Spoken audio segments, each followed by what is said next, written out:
Live. You're listening to Live with Men, the podcast. That's a good one. Yeah. So hapo sasa ndo unazidi sasa ile kama ndo unatoa vitasa. Unazidi kuwa vulnerable. Milango inafunguka sasa. Layers. Na ukisha muingiza mpaka akafika sitting room kwenu. Manake it's the three of you having a conversation without your wife. Or partner in this case, whatever the case. Yeah. Kwa hiyo pale tayari umeshajifungua mshukua vulnerable. Uko mbele utakavoenda, utakavojitutumua, sister yako ana ile picture. Kwamba huyu dogo partner wake amekuwa akimnyanyasa sana kwenye mambo ya finance. Sasa hivi anajichekesha sababu dogo amekaa vizuri. Ambao sio kitu. Umeona? Kwa sasa kana muangalia wifi yake atakachofanya huyu umeona? Angalau upande wa pili kwamba partner wako wa kike akienda ku open up kwao. Mara nyingi hivi ndio wanaume walivyo. Wanaume bwana yani ndio hivyo. Yani wao kuchelewa kurudi sijui nini au hivi au wanaume yani kwenye hela yani wako very conscious. Kwa unaona kama saizi hapo yeye yani anashindwa kweli kununulia gauni ya kwenda kwenye shughuli. Anakwambia matofali hapo tu mtajenga tu. Umeona? Lakini we are different. Unasema hii nguo ya 400. Simemaliza kile chumba kile. Tofali zile. Na nataka nimalize project iishe nifunge. Tufocus kwenye vitu vingine. Kagauni anavaa tu anakuja kulitia kwenye kabati. Kwani anaongoza kuvaa ndio hicho. Mix hizi zilizoko hapa utatoa kitu kizuri.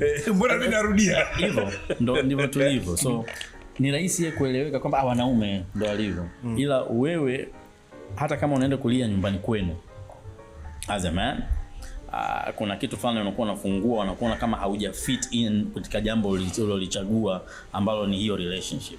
Unajua tulikuwa tunaongea before tuanza kurekodi hapa. I think before Nadia hajafika. Tukaongea kwenye swala zima la vulnerability na nini na vitu kama hivyo. Katika vitu ambavyo vinawatesa wanaume wengi ni maneno. Yaani wanaume wengi sana wanatesa na maneno ambayo wameambiwa na partners wao.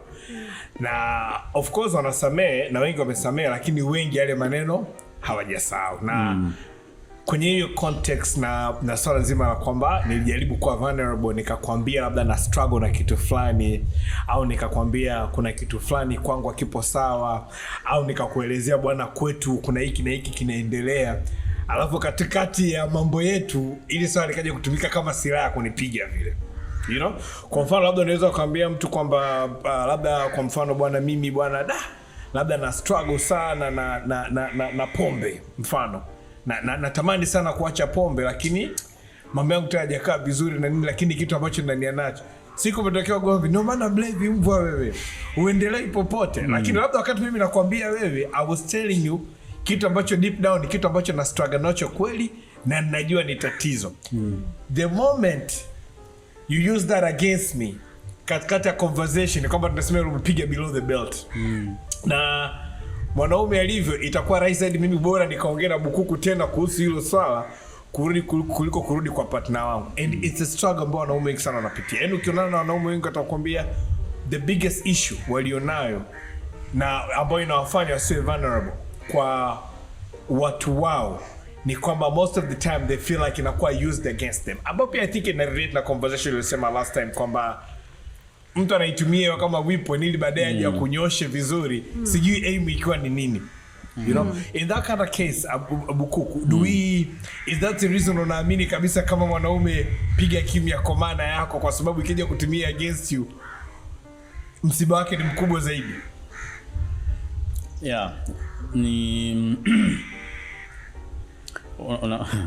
unajua bahati mbaya sasa wanaume wengi wa sasa hivi hatutengenezi kutafuta solution. Kwa hiyo unakuta tuna focus kwenye tatizo ambalo limetufikia, ile tatizo linazidi kuwa tatizo. So mtu kutumia maana pale unajua unapokuwa vulnerable pia kama unakuwa unaelezea sense of weakness ambayo unayo. It's true. Kwa hiyo na watu wakishatambua weakness yako wanakusubiria tu wakati unajitutumua. Ukicheka tu wanakupiga nalo. So unachosema ni sahihi. Na wengi hatutaki. Tunataka katika space yetu kama ambavyo wanaume wengi ni territorial. kwa katika space yetu tuwe comfortable kuwa sisi, kuwa the kings that we are. Unasema msijingejitumua sana. Nadia akasema kitu ambacho anakijua kuhusu mimi, kikani unajua mbona wewe ulikuwa una nani yamekuwa hayo tayari tena umeshanishusha. Kwa unakuta confidence ya mwanaume inapotea pale anapokuwa too vulnerable, na mwanaume ili aweze kufunction vizuri kama awe katika space yake anahitaji ile anahitaji confidence, manake anahitaji support kutoka kwa watu wake. Achana na partner tu, hata washikaji zake anahitaji ile support, aonekane kwamba wewe ni mwanaume, wewe unaweza, ni wewe huko kule. Wewe angalia hii ipo kwa watoto.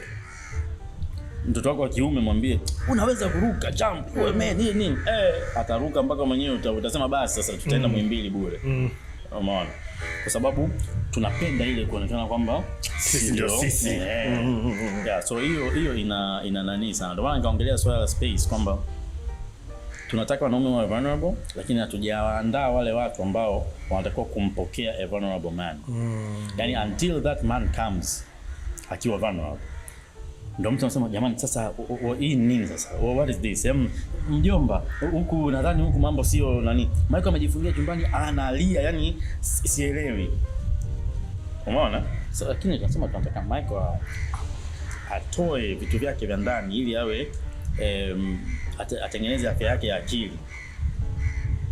Lakini tuko tayari kumpokea huyu Michael tunayemuona hapa ambaye anacheka, pengine ana vitu vyake ndani, of course, inambana hatari. Lakini we are comfortable with him sababu hajawa vulnerable. Akishafunguka tukaona kumbe Michael macho yake anaweza kuwa mekundu hivi, anaweza mpaka anatetemeka. Sijawahi kumuona Michael ametetemeka. Watu wote mwanza kumuogopa yule vulnerable Michael mko mnamtaka. Yeah, so a vulnerable man is a very dangerous man.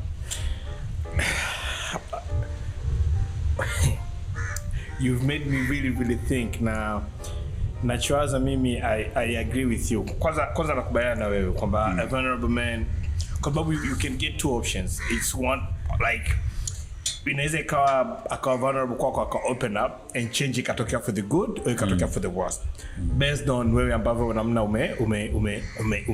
umeipokea na umeweza kudeal nayo hiyo issue. But Nadia, nikija kwako, sababu you meet people, unazungumza na watu na people come to that room of yours na kuelezea vitu ambavyo wana struggle navyo. From your experience, niambie, are there men ambao specific struggle yao ni isha kwa vulnerable? Like labda kuna finance, kuna relationships, kuna nini yote kuja, lakini at the core of it all ni kwamba it's just because you couldn't be vulnerable or you became too vulnerable for the wrong person. Have you ever had umeshakutana case kama hizo? For most people who go into this very vulnerable space, kwa sababu when you are opening up to a stranger about whatever it is that's going on in your life, tayari hiyo ni a space of vulnerability, right? Now, why do people get to a point where their mental well-being or mental health is affected, right? And they're needing to now be vulnerable to, let's say, a professional. It's because most of the time, the environments that they're in, there isn't space for that, right? And the biggest thing about tunafundisha watu through therapy is being vulnerable, yeah, in a manner that serves you. And to know, where do I put my trust? Kwa sababu vulnerability is all about trust. Siwezi tu nikaenda nikafunguka kwa mtu yoyote, right? And why is it that it's easier to open up, let's say, in a therapeutic space? Kwa sababu ethically, yes, we are bound to secrecy. Yeah. Ambayo both of you mentioned kwamba I cannot today sit in a restaurant, Michael kapita, najua Michael kaniambia that, oh, Michael cried in my office on my sofa and I gave him tissue. Snot, makamasi, kila kitu, all of it there happens. But I cannot walk past you in a restaurant and you feel, oh, Nadia is going to judge me. Kwa sababu in that space, the way we receive that vulnerability is different. Which I agree with Ali. Most people we are not raised to be able to receive, right? as much as we're not taught to kind of be vulnerable, the people around us are not. Well, us personally, hatujafundishwa jinsi ya kupokea vulnerability, right? And the people that are receiving it hawajafundishwa jinsi ya kupokea, how to deal with it. And what Ali said kwamba leo tunaweza tukamwambia Michael be vulnerable, lakini once Michael is vulnerable hapa tunamwona macho mekundu, machozi yanamwanguka, we become uncomfortable because hatujui cha kufanya na Michael. And so if I'm uncomfortable, then naweza nikakwambia wanaume hawali bwana. Not for you, for me, because you're making me uncomfortable na machozi yako mimi sielewi kusaidiaje hapa sasa hivi, so acha kulia. And that's what's happening. When it comes to relationship context, it is important and for the partners wanaosikiliza, right? That is a very, tasijui niseme what type of privilege that you are receiving. Maana mtu kufika kwenye hatua kukwambia mimi sina hela mfukoni leo sijui tunakula nini, right? It is a privilege that you receive that information. Lakini watu wengi misuse that privilege and abuse it. And abuse, right? Kwa sababu mtu ambaye ushamwambia hivyo alafu kesho anakaa na washoga zake au anakaa na washikaji zake anaenda expose your vulnerability, then that is not a person for you. Right? Or that is a person that needs to work on themselves, kwa sababu hiyo sio tabia nzuri. Right? Kwa sababu tayari pale what it does in a relationship, what is the foundation? Trust. I come to you, I trust you, that's why I'm vulnerable. Just like you trust to come to Nadia's office and know that ninachomwambia Nadia kitachotokea ndani ofisi ya Nadia kinabaki humu ndani kwenye hiyo office, akitoki pale. Alafu kesho ukamkuta Nadia amekaa pale na shosti zake at a restaurant and say, there was this guy amekuja, he was crying tayari I've broken the trust, and it will not be easy for you kuja tena ukaa kwenye ofisi yangu. Definitely, yeah. And share. So now imagine you're in an intimate relationship, you're sharing intimate space, alafu you break that trust, which is literally one of the most important pillars of any relationship. Right?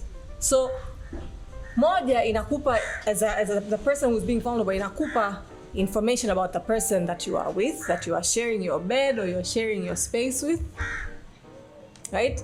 Inakupa information about the level or the strength of your pillar of trust. Yeah? Na pia inakupa information ili uwe uanze kujirecalibrate. Kwamba labda huyu naweza tu nikampa information ambayo hata zikienda zikasambaa haina shida. Yeah. Right? Which again ina affect the richness of that relationship. So mwisho wa siku the partner mwenyewe anaharibu the flavor of the relationship. And Nadia, umeongea kuhusiana na kuambia watu wengine kuna when they are used against you as well. Ndio kitu ambacho pia a lot of guys ukikaa wanakuambia Michael, this is one thing we cannot do. Na kuna mtu anaweza kuna watu wanakuambia kabisa ise struggle zako bora umwambie mwanaume mwenzako, usimwambie mwanamke, usimwambie, you cannot trust them because they will use that against you somehow, some way it will be used against you. And hiyo inafanya wanaume wengi sana wanarudi kwenye shell zao. Mtu anaona let me protect my peace bwana, let me protect the little reputation that I still have. Kwa sababu katika vitu ambavyo wanaume tuna umeongea mwanzo kuhusu heshima, respect ni kitu ambacho we value the highest. Yani katika vitu ambavyo ikipo kwenye top of the list kwa wanaume ni swala zima la heshima. So if anyhow nikihisi kwamba mimi kuongea kwangu kwako si kukuja kutumia tishia swala kunivunjia mimi heshima, naona bora ni uchune tu. Na hapo ndio unapopata wanaume ambao hawako vulnerable, because like what Ali said ni kwamba as men we do not feel kwamba as much as the community and the society in a push for mwanaume ku open up, we do not feel kwamba the society is also ready kumpokea huyu mwanaume ambaye ata open up. What is the society's intention? That's the thing though. What does the society want? What is the intention? Hata the mwanamke anayesema Michael, be vulnerable, open up, express your emotions. Alafu huyo akaja behave strangely once you do that. What was the intention? Right? Na pia as a man pia ku gauge kwamba hata kama ni mwenza wako or whatever, your partner, your spouse, they need to earn that trust. Unajua mara nyingi huwa tunashumu kwamba since you are a partner, you are a spouse, tayari ile trust ipo tu. No. Lakini that is very wrong. That is very wrong. Hiyo jambo jingine. Especially when it comes to being vulnerable. It's like, think of it kama a jar. Sawa? And kama cookie jar tunayo pale. Sawa? Every person, regardless you're in a relationship, mama yako, baba yako, mdogo wako, ndugu yako, colleague wako, umefanya kazi miaka mingi, doesn't matter. You're needing, it's like unamtest. So hiyo jar inabidi yaijaze for you to say huyu mtu kweli naweza kumpa. Na unafanyaje? Unaanza vitu vidogo. Wewe give him, hivyo kama nimesema, small information ambayo hata ikitoka wewe it's not here nor there. Mpe, ona atafanya nini na hiyo information. Umeridhika, next time mpe level up. Unajua mmeongea kitu kimoja ambacho kimenifanya nicheke, lakini it's very fundamental. In the sense that mmeongea kwamba mara nyingi watu tunasema kwamba kwa sababu tayari na mahusiano na mtu, we don't even have to speak about trust, kwa sababu unajua kwamba itakuwa yani kama kutembea vile, it's such a basic thing. Yes. Na hapo ndio watu wengi tunapodondoka. Kwa sababu hata kutembea yenyewe kuna mechanisms nyingi tu zinaendelea in your body. Yes. There's muscle contraction, there's coordination, there's eye movement coordination. But we do it effortlessly. You know what I mean? Huko nje tunafanya effort. We don't even think about it. You know what I mean? So we assume kwamba just because I'm in a relationship na Nadia, hatuhitaji kuongea kuhusu trust. Na vile vile, not only trust but also level of trust. Na ndio maana baadaye tukianza kupigana matukio kwa ndani tunaanza kushtuka kwamba nilikuwa wapi, nilikuwa nimefungwa. Simply because we don't speak about it. But also the thing is, in the context of vulnerability, how do you start have a conversation about trust with the person that you're supposed to spend the rest of your time with? Isn't that something that they should know? You don't start a conversation. You don't sit and start talking about we need trust. No, you just experiment. Hawahitaji kujua kwa wapi na kutest wewe kuona kama, kwa sababu obviously if I know I'm being tested, I will keep that information. Fairly. Of course. Right? But you do it in such a way that you are the only one who has access to that information. Okay, I want to see. Yeah? And tofauti between a relationship inavyoanza and vulnerability. Hivi vitu vile tofauti. Right? Because with relationship, by all means, start with trust. Right? Start with, because again, I mean, assume, what's the word? Instead of assuming someone is guilty before they're proven innocent, think they're innocent and then along the way see if they're actually guilty. Start with trust. Like when it comes to vulnerability, start with, okay, because when we speak vulnerability, it's like I'm standing in the street naked. Yeah. I'm naked. Yeah. Right? I mean, that is, my definition of vulnerable is like I am naked and unaweza ukanicheka, unaweza ukaona there's a scar here or whatever. Right? That is vulnerability. So before ukaanza kutembea barabarani uchi, then first anza kuona mtaa unaoishi inawezekana ya mambo. Nitembee peku kwanza. Nikitembea peku wataniambia mbona yuko mtu anamtolea maneno. Exactly. Nikija na vest ndo inakuaje. Right? When it comes to vulnerability, like when it comes to the building the relationship, start with trust and see if it's still there. Great. Vulnerability, there's a different layer of trust that you're needing to then assess to see, okay, is this there, are they capable? Kwa sababu pia hiyo ni unamtest mtu character, unatest tabia na mazoea yake. So you can trust them in a relationship. They are fully committed to you. There is trust. Lakini perhaps their character, they are someone who shares openly about things that don't even belong to them. Kwa sababu if I come and share Ally's information with someone else, it's not mine. Ally gave me the privilege of having, witnessing it. Lakini it's not mine for me to share. Lakini unakuta watu wengine hiyo filter, hiyo tabia it's a habit that they've nurtured, that what at all there's information about here, that's how we gain social capital. Umbea is a big thing. I gain social capital. Kama umesikia fulani hivi, people now are interested. Wanakwambia mbea mashuhuri huwa anaenjoy vitu vingi ambavyo hahitaji kugaramia. Umbea wake ndio capital. Social capital. Jamani leo fulani hayupo. Hebu mpigie aje bwana. Tuone ni kitu gani. Hivi una Michael mama yangu. Hivi mmesikia sema wewe. Piga bia hapa. So you're a parent. I'm a parent. Najiuliza, for future generation, should we encourage vulnerability, especially for future boys and future men? Au tunaona kwamba kwa sasa hivi bora tuachunie tu kwanza wakaze? Pia kukaza kuna faida zake mzee wangu. Kwanza kukaza faida ni nyingi zaidi kuwa vulnerable. Of course ukiwa vulnerable manake unaweza ukaishi muda mrefu, manake huna vitu moyoni, lakini unaweza ukaishi muda mrefu watu wakakudharau vile vile. Unaona, upande mmoja. Lakini ukikaza mzee wangu, watu watakujui, atajibu kuku unapitia nini, hauna pa kupenyea, ya kwako ukitoboa fresh, ukibomoa fresh wewe hatukuelewi wala nini, lakini unaishi. So should we encourage vulnerability out of nature, kukaza tu? Kuna theory fulani nilikwambia, nitaisema real quick sababu Nadia hakuepo, kwamba there is a movement to destroy or kill masculinity. So there are so many branches ambazo zina feed into that. Moja hapo ni hii ya kuwa vulnerable. Yeah, so me saying that maana yake moja kwa moja nakwambia kaza. Don't fall for the trap. Kaza. Kwa sababu angalia,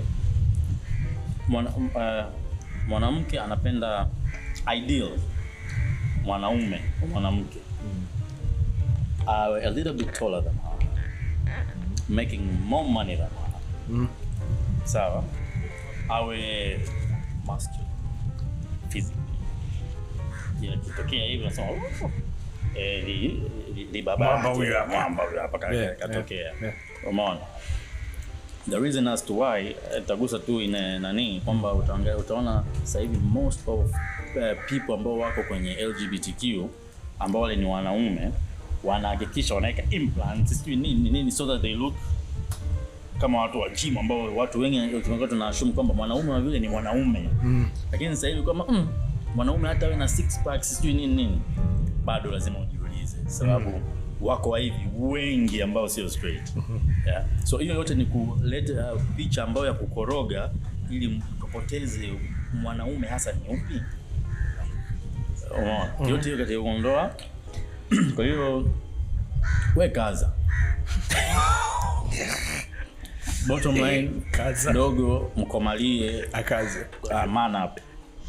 Kwa sababu ukijifunza kukaza, utafunguka tu when it is necessary. So you're not saying nilio tutuelewane vizuri. You're not saying usifunguke. You're not saying that. Kwa sababu kuna muda mambo yanakubana kweli kweli. Yes. Yaani wale miamba tunaojua wenyewe kuna muda mambo yanawabana kweli kweli. Ni mfano wangu halisi. Yes. Wakati napitia divorce. Kwenye ndoa ya kwanza. Kulikuwa kuna watu wawili ambao nilikuwa na share nao. Mmoja nitamterm as young kwa sababu mwingine alikuwa ni mzee. Literally mzee. Nilikuwa na share nao same information. So, wanting to know huyu mzee ananiambia nini na huyu kijana ambaye najua tutakuwa tunaelewana katika level fulani ana. So during that process they were like all speaking the same thing. Bwana mimi nataka mimi naona hivi relax nini hivi. Baada ya mchakato umeshaenda na vitu kama vile nimeoa tena nini hivyo. Watu bado hapo This is my story. Huyo mzee Ali na kupongeza sana kipindi kile, manake uliniwezesha mimi pia kuchakata akili yangu katika kuhakikisha kwamba na kuadvise vizuri ili angalau make damage na unajua who's ku manage situation. Kuna maisha baada ya ndoa ya divorce na vitu kama hivyo. That's mzee. Huyu kijana, this is my story. You say that 3 times. Yes, kwa sababu I want you to hear this. Jamaa. Huyu jamaa kipindi kile alikuwa very vulnerable yani. I swear. Umeona? Yani jamaa alikuwa very vulnerable. Yani anakuja sasa nikamwangalia. Nikamwambia unajua kitu kimoja hujakielewa. I was strong enough to share it with you kwa sababu at that time me being me, watu wengi wanajua Ali ameoa. So nisipokuwa kwenye ndoa they will know hayuko kwenye ndoa. Hata wewe utajua. So nilishare na wewe ili mimi niweze ku make the right decision na maamuzi yangu. Kuna ushauri wa rika mbili tofauti. I was safe. So you have perceived it as me being vulnerable. Now, actually, I mentioned the exact word. I was very vulnerable. So I laughed. Nikasema, if I didn't have the mental strength now ya kuweza kutake kile alichokisema, sababu pia hakusema tukiwa mimi na yeye. Niko katika setting ya watu wengine. Tulikuwa kama watatu hivi. Oh boy. Umeona? So nikamwambia kwamba umechoshinda kukiona wewe kwamba I was strong enough to share it with you. Kwa sababu nilikuwa nataka uone uono wangu mwingine. Lakini then when I was sharing that, I had already gone through a process. Mungu tu nilichoka kuwaza ordinary. Ningesema okay, naamka asubuhi naenda ofisini, narudi nyumbani, naenda mazoezi, hivi miaka 4 5. Una routine. It's a routine. Basi hata nibadilishe routine ya kuwaza. Kama hii ya vitendo iko vile vile, basi my thinking iwe a bit different. So I went through something about mimi naita mindset value creation. Mindset value creation. What's that? Kwamba tunapokaa hapa, Michael, wewe ukaniambia vitu negative kuhusu mimi niwe katika space ya kuweza kujielewa, sawa, na kutengeneza value katika kile unachokisema, baada ya kuwa offended na mimi kukuattack na wewe ukaniattack, tukatakiana moja ya value ni kukupa space. If I am strong enough to let it go, na kusema Mike, nenda, yani sitaki kukaa na wewe tena, nimetengeneza thamani kwenye akili yangu. Kwa sababu nikihold ile grudge, ndo madude grudge ya Michael, Nadia, Ashura, John, my mindset haitokuwa na thamani. But it's hard though, especially if it means letting go of the people close to you, because nyingine watu ambao they bring you the most negative energy or the negative news are the people you love dearly.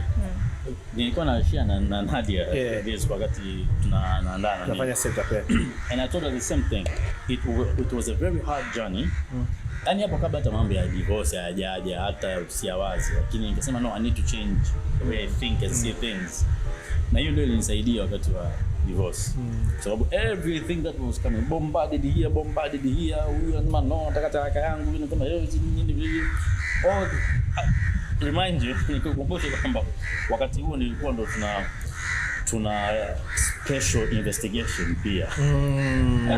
Haya mambo mengine yalikuwa yanaendelea. Got you. Kwa hiyo so ulikuwa hit left, right and center. Kwa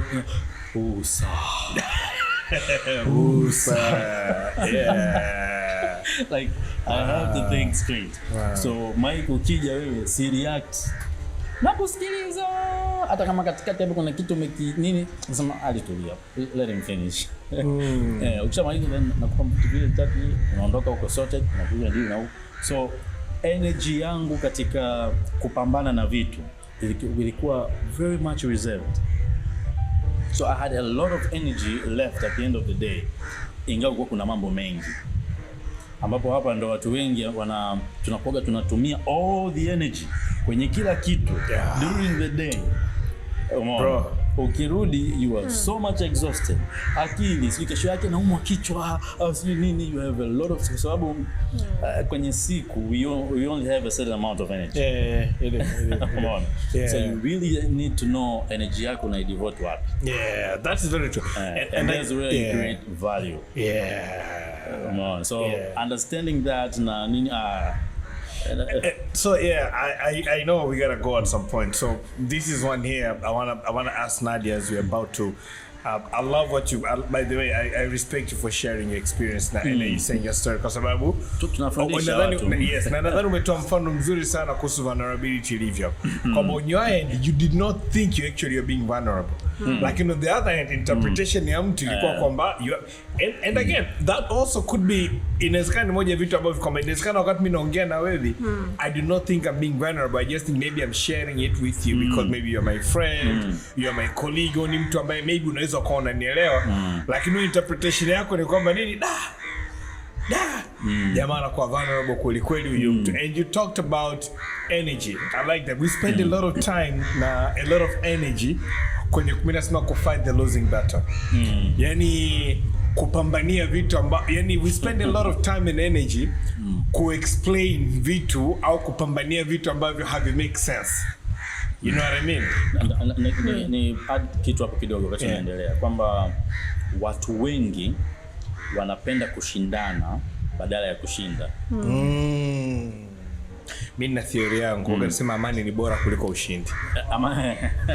I like theory yangu ngine siku zote kwamba amani ni bora kuliko ushindi. Though it doesn't mean kila siku lazima uchague amani. Kuna muda pia sometimes especially as a man there are moments ambazo you have to win, but you have to win the war, not the battle. Kama umeamua to win, you have to win the war, not the, I don't even know what I'm saying, but context here about it. Nadia, Ali spoke about energy. We spoke about amani. We spoke about, as you're winding down here, tunapozungumzia concept ya vulnerability as men. Do you think ushauri wako kukaza bado uwe viable au it's high time even us as a society tuanze na conversation kwamba what is it that we want from men? Tunaposema wanaume open up, what is it that we want? I think zaidi iwe one, I would say vulnerability is important kwa sababu mwisho wa siku when we are not able, we don't have the space to express ourselves, right? Then tunaishia in situations where then tunakufana hata shingoni, right? Where no one knows what's happening in our lives. We're not getting any support kwa sababu again we're not allowing any support in. Lakini ni muhimu kufundisha wanaume au kufundisha watoto, kufundisha watu jinsi ya kuwa vulnerable, right? And when to be vulnerable and with whom. Kwa sababu vulnerability is not about saying, like everything that is crossing your mind or every emotion or every inkling. No, vulnerability is choosing, right? That this ni muhimu mimi kumwambia Michael kwamba I have a backache, for example, because maybe in the context we're in, I'll be needing to turn and maybe that is difficult for me, so nahitaji watu ambao wako around me to understand that I will not be able to do that. That's a good example. Yeah. Right? Yeah. So it's more so teaching around those areas kwamba ni muhimu kuwa vulnerable to an extent kwa sababu hutaki kufika in a situation where unajibana, right? To just make sure that my walls are up, no one can see me, but rather in this situation what do I need? Again, mwisho wa siku vulnerability is to serve us. Yeah. Us as a person who is vulnerable. Yes. Yeah, that maybe in my relationship, mimi na mke wangu kila siku tunagombana, huniambii ulipo. Right? Maybe mke wangu anielewi. Kwani mimi nimekufanya nini mpaka wewe Kwa nini unataka kujua nini? Shakia, right? Yeah. But if we're in a space ukaniambia unajua nilipitia 1 2 3 and right now whenever you are out and I don't know uko wapi inanifanyisha ninajisikia nina wasiwasi.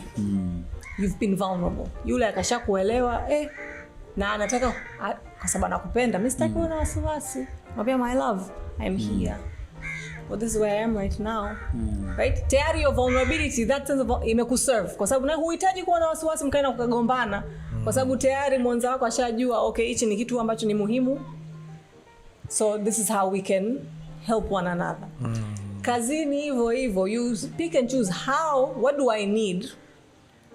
Right? And vulnerability is communicating that need with the people that can help to facilitate you meeting the need. So I feel vulnerability ina sehemu yake, lakini sio hiyo vulnerability tu ya kusema ya kuexpress tu kila kitu na kila mtu. Kwa sababu pia hiyo inavunja heshima. Yeah, it's true. Unalalamika kuhusu kila kitu, kila saa wewe tu una changamoto. Kila mtu ana changamoto kwenye maisha. Let us remember that. Yeah. We are all walking with our own battles that we are fighting that no one knows aside from the people that have access and privilege to it. Right? So if we are just toxically vulnerable, moja ile heshima watu ambayo wanayo yani mtu anakuheshimu inapungua. Hata the level of them taking you seriously pia inapungua. So being mindful kwamba okay, I'm not overexposing things that mimi mwenyewe hata sijui ninakwambia wewe ili iweje mimi mwenyewe sijui. Mimi nafunguka. Nafunguka kama bomba la maji tu. Wewe nisikilize tu. And that's not it. I think that's quite toxic. Wacha niatoe tu. Hili aende wapi? Right? So inabidi tuwe very conscious. Hii inaenda kunisaidiaje? Doesn't necessarily have to kutatua a problem or solve, but how is it at the end of the day inanisaidia vipi? How does it circle back to me? I think that's important. Na to touch hapo kwenye Nadia, unajua wewe Michael au mimi hatutaki kumuoa yani image yetu. Yeah. Nadia hataki kuolewa na image yake. Unaona? Wanasema anahitaji mtu wa tofauti. Opposite attract. Kwa hiyo if you are too vulnerable to the extent kwamba unaanza sasa ku touch too much on the feminine energy, mwenza wako anaanza ku lose ile attraction. Kwa sababu anaanza kujiona yeye kwako. Na hataki kuwa na kujidate yeye mwenyewe. Umeona? Anahitaji mtu ambaye ataweza kusimama tofauti na yeye ataweza kusimama kwenye jambo fulani. Hata mimi na wewe hatutaki kuoa mwanamke ambaye she's too masculine. It's true. Umeona? Kidogo amekujibishia amekufanya nini? Natoka nje kwenye bato za dunia narudi ndani kwenye bato za mapenzi. Sasa bahati mbaya hizi women empowerment na nini. Sorry nimegusa huko, najua this is lakini inatuhusu wanaume. Hii nawaambia wanawake tusaidiwe na wanaume kwamba wanazichukulia as they come, kuna ambazo wanazipotosha. Sawa? Kwa sababu message inayotoka inatoka vile mwanamke kaza, mwanamke vimba. Unaelewa? Lakini kumempower mwanamke ni kumwezesha kwa kile ambacho anaweza kukifanya akifanye vizuri and comfortable. Mwekee mazingira mazuri aweze kufanya. Nadia ni daktari. Psychologist ya akili. Ndio. Ina maana it is not fair eti kama mwanaume unasema tumbanie huyu tumbane huyu kwanza mwanamke huyu yake no. She's good. Anza kwa ni mzuri zaidi ya psychologist wa kiume. Umeelewa? Mtengenezee mazingira Nadia aweze kuflourish. katika ile nani yake. Lakini usimwambie Nadia kwamba tena mwanaume wako asikueleze kitu, you are making your own money. Yeah, that's just Umeelewa? There is where easy women empowerment movements bahati mbaya zina cross that line. Zinakuja na negative connotation kwenye baadhi ya mambo, Kuna rafiki yangu ananiambia, Michael, wewe unaweza kuwa unatengeneza milioni 100 kwa mwezi. Nikashtuka. Akaambiaje, mke wako akajikuta anatengeneza milioni 120. Na kumbuka katika ile milioni 100 hakuna kitu ambacho anakitaka wewe utashindwa kukifanya. Kama utaweza milioni 100, literally everything that she wants and more unaweza kuavoid. Lakini chances kwa sababu unatengeneza milioni 120, usipokuwa makini lazima kutakuwa kuna mgogoro pale. Nikamwambia, no, I think me I'm good. I think me and how we are good. Lakini kielewa context yake, kwamba ni wewe Bukuku unaweza kutengeneza, au mtu yote anaweza kutengeneza milioni 30, mke wake anatengeneza milioni 40 kwa mwezi, lakini kwa mwanamke amemzidi zile milioni 10. Ikawa sasa akaambia, wewe ni nini wewe? Wakati kwa ile milioni 30 anatengeneza jamaa anaweza kufanya kila kitu. Lakini issue inakuja wapi? Issue inakuja katika matayarisho. Tunapoambia tunavyowa empower wanawake, tunawapa power, and every power comes with great responsibility. Lakini hatuwa attach zile power na responsibilities. Tunawaambia kwamba change your role. Now that you can earn kama yeye, you be the man. Which is very wrong. Guys, thank you. It's been a pretty anyhow an hour fly by quickly. I'll never understand, but I love these conversations, man, and I love it. I love what tumeongea kwa Rabbit kwa sababu, and I know we've just touched maybe on the tip of it. I hope we get to do more of this and then to deep kwa sababu kuna 100 millions of examples. Sana namna gani ambao watu wamejaribu kwa vulnerable na either imewa cost, but I hope alichoongea Ally Bukuku leo na alichoongea Nadia something ambacho people wanaweza wakachukua na kuweza kuona namna gani inaweza kuwa applicable kwao. Cha msingi, jua who you with, know your surroundings, jua nani ambaye unaweza kuongea naye. I agree with you. Swala mwanaume lialia, totally I get it. And kwa wanaume swala la kulialia, now we know. Kwa hata kama unaamua kuwa vulnerable, basi chagua mtu wako mmoja wewe unamlilia. Maana leo usilie kwa Bukuku, kesho ukalia kwa kesho ndio ukalia kwa Nadia. Not that maneno yanaweza yasisambae, lakini hata wenyewe perception yao kwako pia inaweza kawa unless ni mtu wako kweli ambaye unamudu kweli, you know. I was very clear kwamba just be sensitive unapoamua ku open up. Jua una open up kwa nani, unakuwa vulnerable katika na msingi gani, na ni nini ambacho unataka kutoka pale. Literally tuwe strategic kama wanaume. Usiongee tu for the sake of kuongea. Jua why unataka kuongea. Kwamba jamii inakwambia kila siku mwanaume open up, lakini we know for a fact kwamba jamii pia haiko ready kwa wewe mwanaume ambaye ana open up kwenye kila kitu na kila saa. So it's a step before hata mazungumzo yalikuwa yafanyiki. Sasa hivi tuko katika step kwamba mazungumzo yanafanyika. Kwa hiyo to the step ambao sasa tunaweza kuwa vulnerable enough. Well, now if you feel like you really want to be vulnerable, nenda kamlipe Nadia. Absolutely. Get a professional. Ingia ofisini kwake. Kama unaona una support, lakini kama unaona support nzuri na nyumbani mwenzangu unaeleweka, na kama ukiongea partner wako anakusikiliza na ana fulfill needs zako, good for you. Make the most of it. But if not, find a space ambayo inaweza ikakaa na ikakusaidia zaidi. Kumbuka ni @MadeThePodcast on Twitter, @MadeThePodcast on Instagram. There's the link kwenye bio yetu ambayo itakupeleka kwenye all other platform ambayo unaweza kutusikiliza. Mind Matters TZ on Twitter, Mind Matters TZ on Instagram. There's the link kwenye bio yake to take you to the website. Bukuku tupite Marashi. Rainbow pale njia ya chini, kabla ya petrol station ya Rainbow kuna gorofa pale, ukipanda tu gorofa ya pili ukiingia mle ndani, Marashi Fragrances, it's proper kabisa, na ukiingia vizuri kunaondoa stress pia. Na vile tunasema umaridadi uficho maskini. Kwa hiyo kunukia vizuri ni jambo uwezo kwa bana na pia unukie vizuri. Chagua bonge tangazo Marashi Fragrances, nukia vizuri kuficha maskini na shida. Go pass by guys. The guy has a lot of stuff, I say. Peter Pai Bob one day tutaenda kufanyia pale mle ndani. Oh yes, na kuna setting nzuri. I have a lounge. Alafu maeneo Mbezi Beach kule wengine sio mbali sana na tunapoishi, kwa hiyo dakika 2 tu. Asante sana kwa kusikiliza Men the podcast siku ya leo hii. Kama unavyojua tulikuwa na Ally Bukuku ambaye amekuja kwenye second episode on the road right now, na vile vile tulikuwa na Nadia Ahmed, our own resident psychologist. So kama nilivyosema toka awali, leo nilivyokuambia mwanzo wakati tunafungua kipindi, kuna issue ya global guy talk inaendelea. So all you have to do is send us a DM, send us a text.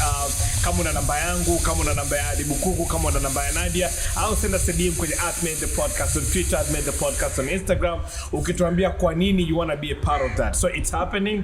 Imeandaliwa na ubalozi wa Sweden, na itakuwa ni mazungumzo na baadhi ya wanaume kuhusiana na challenges ambazo wanaume wanazipitia. It's going to be a great day, so please if you're interested, do that. Lakini vile vile we gotta thank the Ridge actually. Kama unataka kuwasiliana nao, unataka kuwacheki, ukiangalia Twitter na Instagram, handle yao bwana imekakishiwa sana. Handle yao ni @TheRidgeDar, @TheRidgeDar. Kwa spelling ili tuelewane ni ya AT, alafu The Ridge, THERIDGE. Nikisema R inaweza kama kizungu sana. R ya ra, alafu da ya Dar es Salaam, DAR. So ni @TheRidgeDar. Mambo kama this is special treatment, my guy. Super special treatment. So follow them at Twitter, follow them on Twitter, follow them on Instagram as well. So many things that are happening, like in this, you can see this thing on our back here. I don't know, sijui ni mkokoteni, sijui ni gari, sijui. All I know ni kwamba lina move. That is all I can tell you. Kwamba it moves. Tumeitoa ilipokuwa, tumeileta hapa. So next time mzima ametuambia anatualika twende tukafanyie podcast kwake. Yes. Tatizo kwake ni gorofani. So I don't know, maybe linapanda hata gorofa. I don't know. There's kana ngazi linapanda. We'll have to figure that out. But then the beauty of it, you can take it anywhere you want with you. So I think the more we do shows outside, the more we'll have it with us, and then tunachukua experience yetu na sisi ili wanaotuangalia pia you can share it with us. Na kama unataka kuwasiliana nao, you need it, go to their coffee house pale Chole Plaza, iko pale Chole Road, unaikuta pale The Ridge, iko chini pale, ingia, zungumza nao, and then wataona namna gani za kukusaidia. @MadeThePodcast on Twitter, @MadeThePodcast on Instagram. Asante sana kwa kusikiliza episode yetu ya leo. Till next time. Thank you. Michael, kabla hujafunga nikwambie kitu. Yes sir. Watu wananifahamu, mimi napenda sana kahawa. Na advantage moja ya kunywa kahawa at The Ridge ni kwamba they share with you their coffee beans. Yes. Zinatoka wapi, zikoje, flavor zao. So kwa mtu anayependa kahawa ambaye anasema espresso is the base for every coffee. Na coffee beans ndo tunatumia kutengeneza espresso. Utaenjoy not only a very good coffee, lakini ile experience ya kupata knowledge ya kahawa na exactly at The Ridge. Exactly. After Tanzanian products, bro. Tanzanian products. Local content support our own. So till next time. Thank you. We are out. Live. You're listening to Live with Men, the podcast.